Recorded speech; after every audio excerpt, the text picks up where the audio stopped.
네, 안녕하세요. 하나님을 만난 사람들 시리즈에서 두 번째로 소개할 인물은 수가성 사마리아 여인입니다.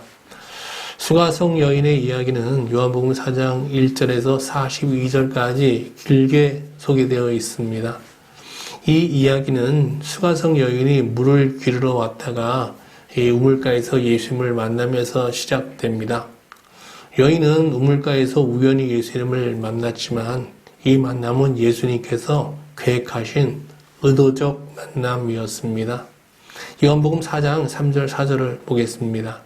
유대를 떠나사 다시 갈릴리로 가실새 사마리아를 통과하여야 하겠는지라. 유대에서 갈릴리로 가는 길은 크게 세 길이 있습니다. 첫 번째 길은 해변을 따라가는 서쪽 길이고요. 두 번째 길은 사마리아를 관통하는 중앙 길이고요.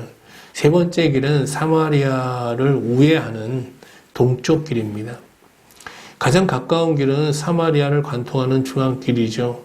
그러나 유대인들은 유대에서 갈릴리를 왕래할 때 사마리아 길을 피하고 주로 우회로인 동쪽 길을 이용합니다.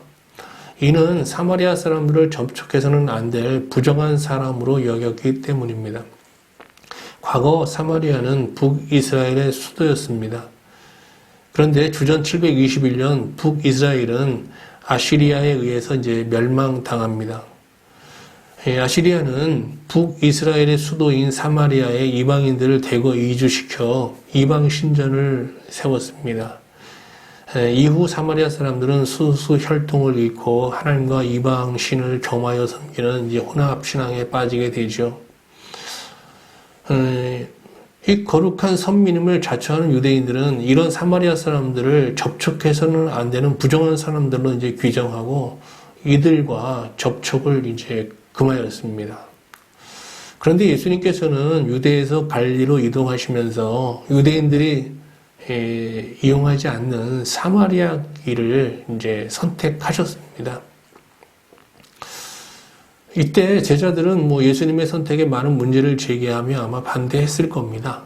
그럼에도 예수님은 사마리아 길을 고집하셨는데 이는 예수님께서 수가성에 있는 한 여인을 만나야 했기 때문입니다. 예수님 일행은 수가성에 있는 한 우물에서 잠시 휴식을 취하게 됩니다. 지친 제자들은 먹을 것을 구하기 위해 동네로 향하고 예수님은 홀로 우물가에 남게 되는데요. 낮 12시가 되었을 때에 예수님께서 만나시고자 하는 그 여인이 물동이를 쥐고 우물가를 향해 나아옵니다. 이는 흔한 광경이 아닙니다. 사막기후에 가까운 팔레스타인 땅에서 가장 더운 낮 12시에 물을 기르러 우물가로 나오는 여자는 없습니다. 그녀는 아마 사람의 낯을 피해 12시라는 낮 12시라는 시간을 택해서 우물가에 나온 것으로 보이는데요.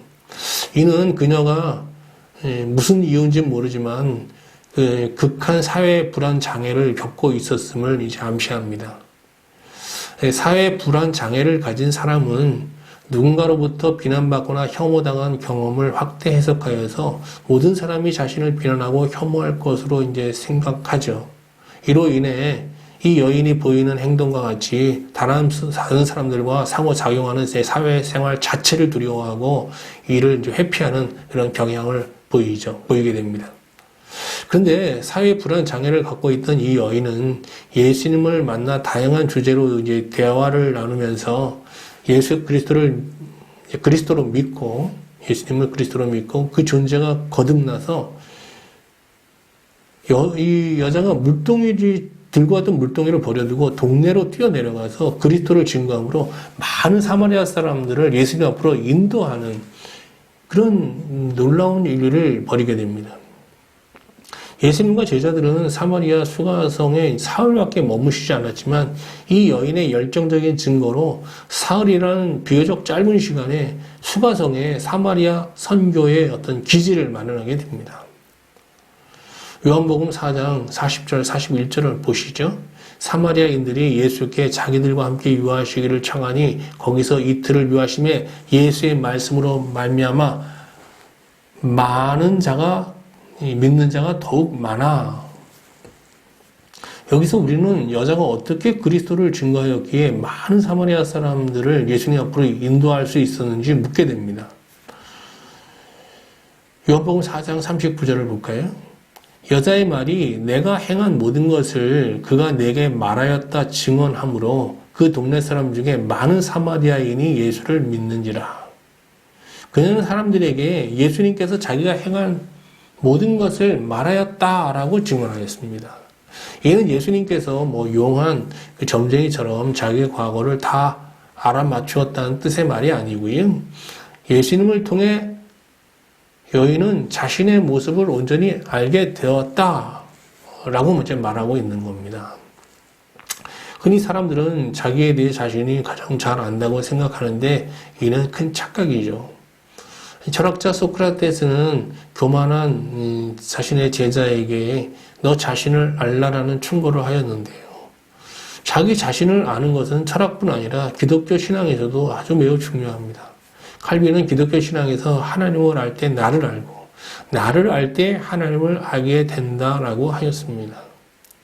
실제로 수가성 여인은 예수님을 통해서 자신을 알면서 하나님을 알아가게 되고 그로 인해서 이제 온전한 영생에 이르는 온전한 구원을 영위하게 됩니다.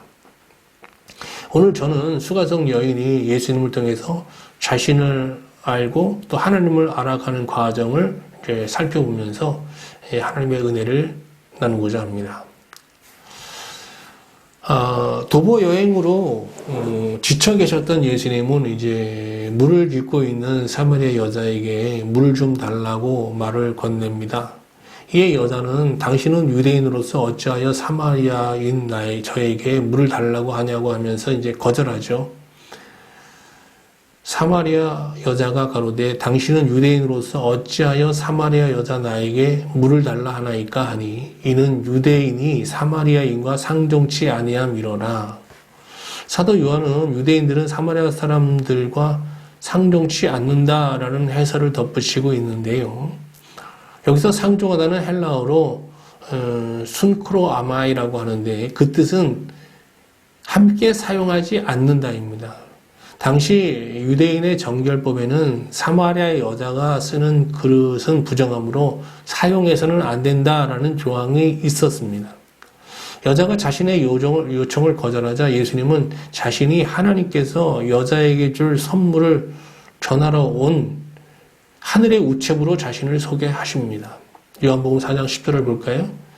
내가 하나님의 선물을 알고 내게 물을 달라고 한 이가 누구인지 알았다면 도리어 그에게 생수를 구했을 것이며 그는 내게 생수를 주었을 것이다. 이 말씀을 현대인들이 이해하기 쉽게 의역하면 이렇습니다. 나는 너에게 하나님의 선물 즉 생수를 전하러 온 하늘의 우체부다. 내가 나를 알았다면 나에게 땅의 생수를 대접하며 하늘의 생수를 구했을 것이다. 여자가 보기에 예수님은 여행에 지친 그냥 목마르고 무력한 유대인 나그네에 불과했습니다. 그녀는 예수님을 하나님이 보내신 자로 믿지 않은 상태에서 이렇게 반문합니다. 주여, 당신은 물귀를 두레박도 가지지 않았고 이 우물은 깊은데 어떻게 생수를 주시겠습니까? 당신이 우리 조상 야곱보다 더 위대하신 분이십니까? 그는 우리에게 이 우물을 주었고 그와 그의 아들들과 또 가축까지 이 우물들을 다 마셨나이다. 예수님께서 여인에게 이 우물에서 나오는 물보다 더 좋은 물을 주시겠다고 하자 여인은 이 우물이 제공하는 물에 대한 어떤 자부심을 드러내면서 자기에게는 더 좋은 물이 필요 없다라고 이제 또 거절한 겁니다. 그녀가 갖고 있는 이 우물에 대한 자부심이란 이런 것입니다. 이 우물은 2000년 전 야곱이 요셉에게 주었는데 지금까지 요셉의 후손들이 2000년 동안 한 번도 부족함이 없이 여기서 나오는 물을 마시고 또 그 가축들까지 이 물을 마시면서 이렇게 번성한 삶을 살 수 있었다라는 얘기죠. 고고학자들은 이 수가성에서 이제 1953년 이 우물을 이제 발견했는데요. 그 우물이 깊이가 무려 42m에 달한다고 합니다. 굉장히 깊은 우물이죠. 이런 깊은 곳에서 솟아나는 이 물이 얼마나 맑고 또 신선했겠어요. 그런데 육체만을 가진 동물의 목마름은 이런 물을 마심으로 해결될 수 있어요. 그렇지만 하나님의 형상대로 지음받은 사람의 목마름은 이런 물로만으로는 해결되지 않습니다. 하나님의 형상대로 지음받은 사람은 육체의 목마름과 함께 이제 영적인 목마름을 함께 겪고 있습니다. 육체의 목마름은 물론 땅의 생수를 마시면 해결되지만 이 영적인 목마름이라는 것은 이 땅의 생수로 해결할 수 없는 이게 신비한 것이거든요. 그러나 여인은 이 영적 목마름을 해결시켜줄 영적 생수의 존재를 인식하지 못하고 예수님의 이 말씀에 계속 동문서답합니다. 하지만 예수님은 자신의 말을 깨닫지 못하는 여인에게 다시 친절하게 영적 생수에 대한 설명을 이어가시죠. 요한복음 4장 13절 14절을 보겠습니다. 이 물을 마시는 자는 다시 목마를 것이다. 그러나 내가 주는 물은 영원히 목마르지 않을 것이다. 내가 주는 물은 그 사람 속에서 솟아나는 샘물이 되어 영원한 생명에 이르게 할 것이다. 여기서 예수님이 주는 이 물을 마시는 사람 속에서는 이 물이 솟아나는 샘물이 될 것이다라고 했는데요. 여기 솟아나는이라는 형용사는 헬라어로 할로마이라고 하는데 그 원뜻은 펄쩍펄쩍 뛰다입니다. 이를 의역하면 이렇습니다. 너는 지금 낮 12시에 사람들을 피해 물을 기르러 왔는데 이는 너의 영혼이 극도로 목말라 있기 때문이다. 이 야곱의 우물에서 나오는 생수로는 이 목마름을 해결할 수 있더냐? 그러나 내가 주는 생수를 마시면 너의 영혼은 완전히 소생하여 영생을 얻고 펄쩍펄쩍 뛰는 기쁨을 맛보게 될 것이다.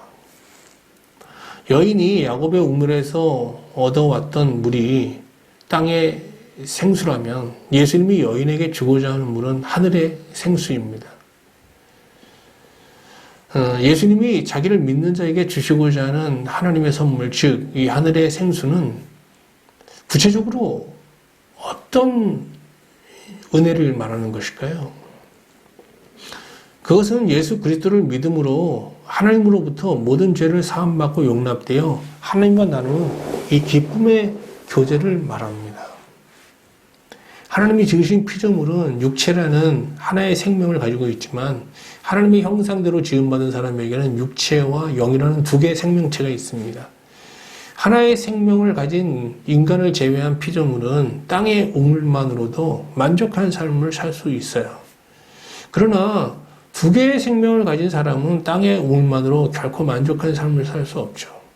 사람이 사람답게 살고 하나님과 함께하는 영생의 삶을 살기 위해서는 땅의 우물과 함께 하늘의 우물이 반드시 있어야 합니다.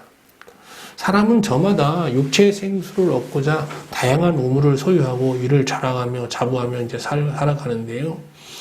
우리가 가지고 있는 실력, 직업, 소유물, 사회적 지위, 건강, 외모 이런 것들이 다 땅의 우물에 속하는 것들이겠죠. 예수님은 자기를 믿는 자들에게 하늘의 생수를 내주시는 이 완전한 하늘의 우물이시고요. 하나님을 사랑하며 그를 기뻐하는 신자는 마음 중심에 예수님을 영접하고요. 즉 하늘의 샘을 모시고 그 주변에 이제 땅의 우물을 이렇게 배치하고 살아야 되지 않겠습니까? 그러나 신자라도 하나님보다 세상을 더 사랑하게 되면은요, 그 마음 중심에서 하늘의 우물, 예수님을 밀어내고 그곳에 땅의 우물들을 대신 이제 두게 됩니다. 구약시대에 하나님과 언약을 맺은 이스라엘 백성은 하나님을 남편으로 섬기며 사랑하는 아내에 비유되는데요. 하나님은 자기의 아내인 신자가 이렇게 마음 중심에 하늘의 샘이 아닌 땅의 샘을 팔 때 이를 영적 간음죄로 간주하시고 크게 진노하십니다. 여자는 예수님과 이제 생수를 주제로 한 대화를 나누면서 비로소 자신이 내면에서 겪고 있는 이 불안과 두려움, 죄책감 같은 것들이 다 영적인 목마름에서 비롯된 것임을 깨닫고 이제 하늘의 생수를 구하게 됩니다. 요한복음 4장 15절을 보겠습니다. 여자가 이르되 주여 그런 물을 내게 주사 목마르지 않고 또 여기 물기르러 오지도 않게 하소서. 근데 우리가 이 마음에 이렇게 하늘의 샘이신 예수님을 영접하려면 먼저 우리 마음 중심에 자리 잡고 있는 이 땅의 샘들 회개를 통해서 이걸 메우고 이걸 걷어내야 되는 거거든요. 그러니까 여인이 예수님께 하늘의 생수를 구하기 전에 땅의 우물을 마음 중심에 두고 하나님을 섬겼던 음란한 신앙을 먼저 회개했어야 하는 겁니다. 이에 예수님은 갑자기 여자에게 내 남편을 데려오라고 하시면서 대화의 주제를 생수에서 남편으로 전환하십니다. 이에 여자는 남편이 없다라고 대답하죠. 그러자 예수님은 여자에게 다시 이렇게 말씀하십니다. 내가 남편이 없다는 말이 옳도다. 너에게 남편 5이 있었고 지금 있는 자도 내 남편이 아니니 내 말이 참되도다. 성경에는 생략되어 있지만 여자는 이 예수님을 통해서 자신의 어떤 음란함을 폭로당하면서 아마 엄청나게 눈물을 흘리며 통회하고 자복하는 회개의 시간을 가졌을 것입니다. 예수님의 이 자신의 과거 음란한 삶이 이제 폭로당하면서 그는 자신의 어떤 남편과의 가정사에서의 어떤 음란함뿐 아니라 하나님을 섬기면서도 하나님을 음란하게 섬겼던 과거 신앙을 더불어 이제 회개했을 것으로 보이는데요. 한참 동안 참회의 눈물을 흘리며 회개하던 여자는 자신의 현재뿐 아니라 과거까지 다 알고 계신 예수님을 하나님이 보내신 선지자로 비로소 믿고 그에게 한 가지 질문을 던지게 됩니다. 그녀가 예수님을 선지자로 믿으면서 드린 질문은 예배에 관한 것이었습니다. 예배는 마음 중심에 자리 잡고 있는 땅의 샘을 회개로 메우면서 하늘의 샘수를 구하는 마음으로 하늘의 샘을 파는 이게 하나의 신앙 행위입니다. 이렇게 시작된 예배는 이 자리에 하나님이 찾아오심으로 이제 완성되는 것이죠.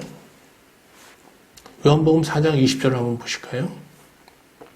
우리의 조상들은 이 산에서 예배하였는데 당신의 말은 예배할 곳이 예루살렘에 있다고 하더이다. 이 질문의 요지는 하나님께서 그리심산에서 예루살렘이 아닌 그리심산에서 드리는 예배도 연락하시냐는 것입니다. 당시 유대교는 사마리아인이 예루살렘에서 예배하는 것을 금하였기 때문에 그들은 그리심산에 초라한 성전을 짓고 그곳에서 예배할 수밖에 없었습니다.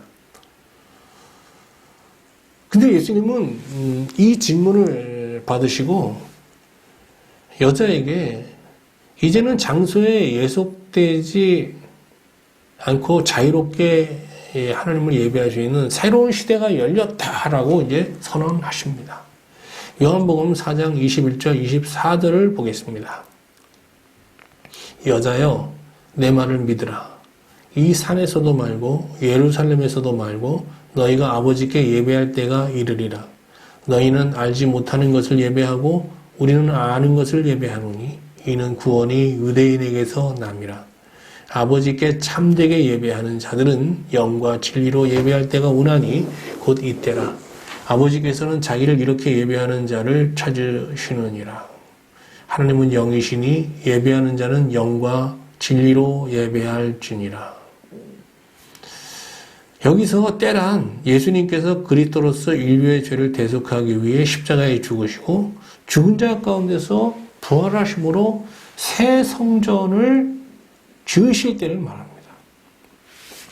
예수님은 부패한 예루살렘 성전의 실상을 보시고 분개하시면서 이제 성전을 척결하시게 되죠. 그러면서 이런 말씀을 하십니다. 요한복음 2장 19절 말씀을 보겠습니다. 너희가 이 성전을 헐라 내가 사흘 동안에 일으키리라. 예수님께서 죽은 자 가운데서 사흘 만에 부활하시면서 다시 세우시겠다고 하신 이 성전은 바로 자기 자신을 말합니다. 신자들이 마음 중심으로 하나님이 아닌 다른 것을 사랑하며 살았던 삶을 회개하면서 예수님을 마음 중심에 영접하면 예수님은 하늘의 생수를 내는 하늘의 샘, 즉 성전이 되어 주시는 것입니다. 복음이 완성되기 전 구약시대 이스라엘 백성들은 보이는 성전에서 하나님을 예배하고 기도도 성전을 향하여 드려야 했습니다. 그런데 이 구약시대 성막이나 성전은 모두 장차 그리스도께서 오셔서 완성할 성전을 예표하는 것들이거든요. 다. 예수님을 그리스도로 믿고 영접한 자의 심령에는 하늘의 생수를 내는 하늘의 샘이라는 성전이 세워지게 됩니다. 신자는 보이는 성전에 구애받지 않고 이 마음에 이 보이지 않는 이 성전에서 영과 진리로 예배하면 하나님은 그 예배를 받으시고 그곳에 임하시게 됩니다. 그때 신자는 하늘의 생수를 마시며 정말 펄쩍펄쩍 뛰는 기쁨을 맛보면서 세상을 이길 또 이렇게 힘을 얻게 되는 거죠. 예수님께서 여인에게 명하신 영과 진리로 드리는 예배는 모두 신자에게 요구되어지는 기독교 신앙을 뜻합니다. 영으로 드리는 예배는 신자가 영으로서 몸의 행실을 죽이고 자기 몸을 하나님께 드리는 신령한 신앙을 말하는 것이고요. 진리로 드리는 예배란 진리이신 예수님께 자신을 온전히 의탁함으로 그리스도와 연합하는 믿음의 신앙을 뜻하는 것입니다. 여자는 예배를 주제로 하는 대화 중 예수님이 그리스도이심을 비로소 알고 그를 믿게 되죠. 그녀는 예수를 믿음으로 그 자리에서 하나님을 영과 진리로 예배하게 되는데 이때 예수님께서 말씀하신 대로 예배 중 정말 하늘의 생수를 맛보고 펄쩍펄쩍 뛰는 기쁨을 만끽하게 됩니다. 그녀는 이 기쁜 소식을 세상에 전하고자 갖고 있던 물동이를 내던지고 동네로 내려가 많은 사람들에게 이 예수님을 증거하면서 그들을 예수님께로 인도하게 되죠. 지금까지 요한복음 4장을 중심으로 사마리아 수가성 여인의 이야기를 묵상했습니다. 아무쪼록 수가성 여인의 이야기를 여러분 개인적으로 깊이 묵상하시는 가운데 코로나19로 인해 무너졌을지도 모를 여러분 마음의 어떤 성전을 다시 재건할 수 있기를 바랍니다. 아울러 예수 그리스도를 힘입어 하나님을 영과 진리로 예배하심으로 이 여인처럼 하늘의 생수를 마시고 펄쩍펄쩍 뛰는 기쁨을 맛보시는 가운데 이 코로나19 재난 시대를 정말 이겨낼 수 있는 새 힘을 공급받을 수 있기를 주님의 이름으로 축원합니다. 기도하시겠습니다. 하나님, 오늘 수가성 여인의 회심 이야기를 묵상하며 우리가 생수를 얻기 위해 마련한 여러 샘들이 어떤 위치에 있는지 돌아보게 됩니다. 우리 마음 중심에는 언제나 하늘의 생수를 내는 하늘의 샘이신 예수님이 계셔야 함을 잘 알지만 우리 마음 중심에 땅에 물을 내는 실력이나 소유, 사회적 지위 등과 같은 땅의 샘이 자리 잡고 있는 것 같아 마음이 무거워집니다. 사마리아 여인을 의도적으로 찾아오신 예수님, 이 시간 우리에게 임하시어 우리 심령 중심에 자리 잡고 있는 터진 웅덩이와 다를 바 없는 이 땅의 샘을 메워주시고 우리 심령 중심에 하늘의 샘이라는 완전한 성전을 세워주시기를 간구합니다.